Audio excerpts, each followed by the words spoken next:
तुम्हाला माहिती आहे का, स्त्रीचा संशय करण्याचा स्वभाव वैकुंठातून आलाय. काही पण सांग. अहो खरंच. वारीमध्ये गायल्या जाणाऱ्या गीतांपैकी एक सुंदर गीत आहे. एकदा रुक्मिणी विठ्ठलाच्या दरवाजाच्या कमानीवर हात ठेवून रस्ता अडवते आणि त्याचा संशय व्यक्त करते. कमानी दरवाजाला रुक्मिणीचे दोन्ही हात. खरं सांगा ना विठ्ठला, जनीसोबत काय नातं?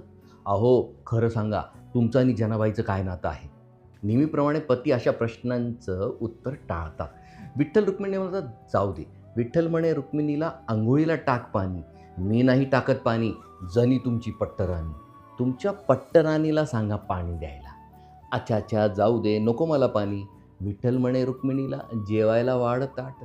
मी नाही वाढत ताट, जनी तुमच्या हृदयात. तिला बघूनच पोट भरा. बरं जाऊ दे, इतकं तर कर.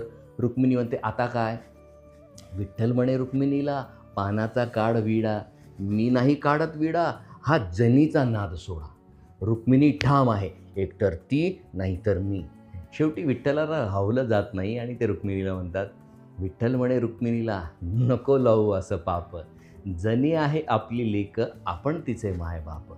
अगं ती आपली लेक आहे, तिच्यात आणि माझ्यात बाप आणि पोरीचं नातं आहे. ते अतिशय निर्मळ आणि पवित्र आहे. हे ऐकल्यावर रुक्मिणीचे मन शांत होते. अशी आहे आपली ही गोड जोडी. भांडण असं की ऐकत राहावं असं वाटतं. रामकृष्ण हरी.